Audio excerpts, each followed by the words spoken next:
What is going on, beautiful people? Today, we're going to be talking about the best way to deal with the silent treatment from a narcissist or a toxic person. If you're new here, my name is Lee Hammock, and welcome to another episode of A Narcissist Explains. Stay tuned for the video, and then stay tuned for the breakdown. Thanks. So are you just not going to talk to me? So do you want to tell me what I've done wrong? So you still not going to talk to me? Can you at least please tell me what I've done wrong? I don't deserve this. What are you crying for? Don't cry. Look, we're going to be okay. Things just happen. We both make mistakes. I'm crying because you don't talk to me to tell me what mistakes I've made. You just completely shut me off. Because you should know what you've done wrong. Like, I shouldn't have to explain it to you. You're an adult. You should know what you've done wrong to me. Oh my God, why are you like this? Fine then. Just leave me like everybody else has done. So yes, welcome back, y'all. That's one of my OG skits. When I first started doing skits, that was one of the very first ones I did, and it happened to go viral on TikTok, and I think maybe Instagram too, because a lot of people understood it.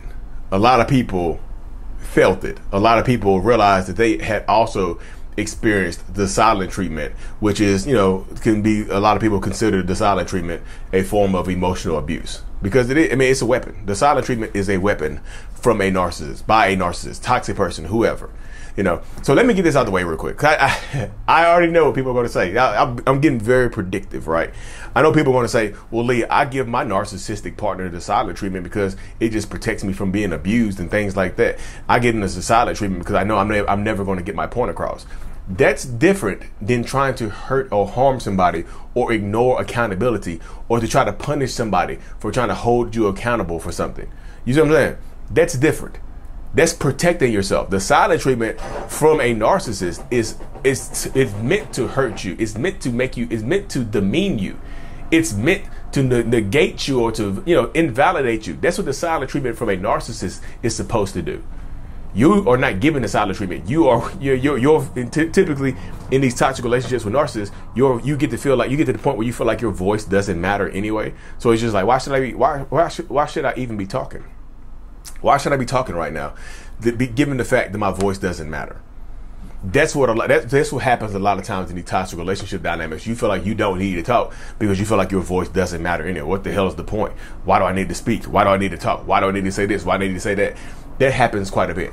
So that's something that a lot of people need to understand as well, is that this is part of it. This is part of the dynamic. This is part of the space that a lot of people face.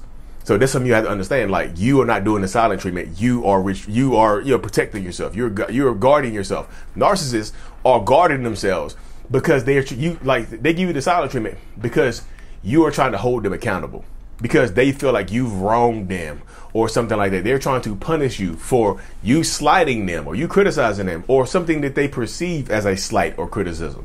You see what I'm saying? They are intentionally shutting down and hopefully messing with you, messing with your mind, making you feel a certain type of way, making you beg and plead to speak to them. So that's one thing that you don't want to do. How do you handle the silent treatment? Don't beg. They want you to beg. They want you to grovel. They want you to be like, please talk to me. Please, can you please talk to me? I just want to hear your voice. No, we're not like, this is 2024.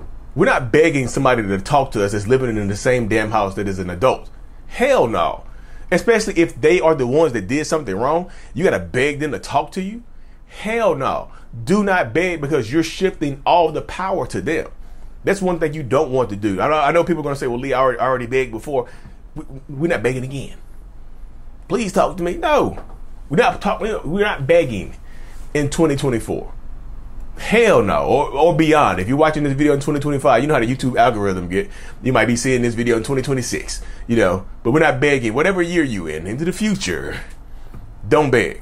If your partner has given you the silent treatment because you caught them doing something or you're trying to hold them accountable, don't beg them to explain what you did wrong.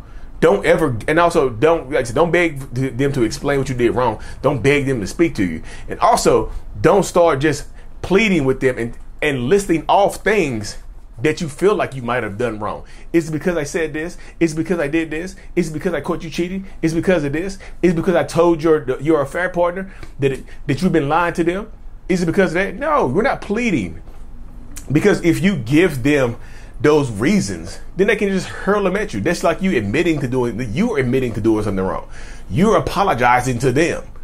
We're not pleading and apologizing. We're not giving them a list of things that you could have done wrong. We're not apologizing to them for them not talking to us. We're not apologizing to them for them not being wanted to be held accountable, or not being able to take a little bit of criticism or a little bit of pushback, or you saying, no, you don't want to do something tonight. We're not apologizing. I'm sorry. I'm sorry. I'm tired. I'm sorry. No, it's because I said this. No. You're giving them the power. You're shifting them the power. And like I said, when you empower a narcissist, when they're, it's like rewarding bad behavior, right? You don't want to reward bad behavior. If you're, if you got a pet penguin that keeps pooping in the house, and you keep giving it treats for pooping, it's going to keep pooping in the house. You don't want to. I know penguin is a bad example, dog or whatever. It's going to keep pooping in the house. You don't want to reward bad behavior, because guess what? Guess what happens when you reward bad behavior? They look at it as good behavior. This is how I get my needs met, by performing bad behavior, by shutting down, by giving them the silent treatment. Because now they don't want to talk about it anymore. Now they know if they talk to me about it, I'll shut down, and then they'll be begging and pleading to talk to me. So you will avoid holding them accountable. So another way to deal with the silent treatment, y'all, is to learn how to enjoy the silence. I know I've said this before, but I keep having to repeat it. Enjoy the silence. If you don't want to leave this toxic relationship, or leaving is a strenuous process, it's going to take you time, learn to enjoy the process. Not the process. Learn to enjoy the silent treatment. Like, if they're going to give you the silent treatment because of something that they did, pick up a hobby. Pick up a new hobby. Something that requires silence. Like reading a book, knitting, crocheting, playing a video game, whatever your hobby is, pick up a new hobby and enjoy the silence. Read a magazine, read an article, listen to a podcast, learn how to enjoy the silence, and use this silent treatment as a creative, like a creative period. Learn how to do that, and that takes the power from them. But Lee, what if we don't talk for months? Then what they're doing, and to help you understand this, when they're giving you the silent treatment on a consistent basis, what they're really doing is teaching you that you don't need them. They're teaching you that you don't need them to talk to you. So you don't need them around. What purpose are you serving in my life if you're not going to talk to me? So they're teaching you how to live without them. If they're silent in the same house, then they're teaching you how to live without them. The only thing that would be different if you moved out or you left them alone is their presence. They wouldn't physically be there anymore, right? So this is something you have to prepare for as well. So this is the mindset. This is the dynamic that so many people face right here. That's why I tell people, it's just like, you're dealing with a narcissist or a toxic person. Be prepared for this type of stuff to happen. This is just like they're going to give you the silent treatment. They're going to try to enforce their will by not saying anything to you. But we're snatching power back all 2024 and beyond. To infinity and beyond. We're snatching it back. You don't want to beg and plead. You don't want to empower them to keep giving you the silent treatment. Learn how to enjoy the silence. Understand that this is them teaching you how to live without them. And they say, I'm not telling you to leave, but if you so choose, you can survive without hearing this person's voice. And I will also say this, just because they're giving you the silent treatment doesn't mean that they won't make your life uncomfortable. Just because they're not talking to you doesn't mean that they won't make your life uncomfortable, because a lot of them absolutely will try to make your life uncomfortable. By if you're trying to learn how to knit or crochet or something that requires silence, they'll start blasting music.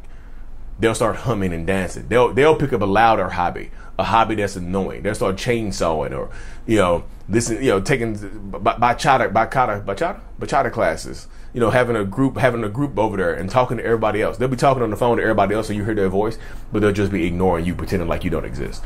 So the silent treatment doesn't mean that they will completely just act like you don't exist. They will see you, and they will try to annoy you and make it seem like they're talking to you. And again. And the way that a narcissist typically ends the silent treatment is that they'll just act like nothing happened. You'll wake up one day and they'll be talking to you. Hey, honey, what's up? Hey, son, what's up? Hey, sis. And you'll be like, huh. Again, if you bring up the issue of them not talking to you, they'll just say, well, you weren't talking to me either. Anyways, y'all, Thank y'all for tuning into the episode. If you're getting the silent treatment from a narcissistic person, you need some people to communicate with in the support group, check out my support group, the Mental Healers. You can find it at courses.mentalhealness.net. I will see y'all later. Subscribe to this channel. We're so close to 500K, y'all. It's crazy. Thank y'all so much for being here. Mental Healness is out. Peace. Thank you so much for making it to the end of my video. I am extremely grateful for you. Have no idea. If you haven't already, make sure you go ahead and subscribe to the channel. Helps reach more people. And click on the screen to watch another video or to browse through another playlist. There's also a link on the screen to check out my courses and my support groups to help you heal and understand what you've been through. Thank you so much again. I will see you in the next video. Peace.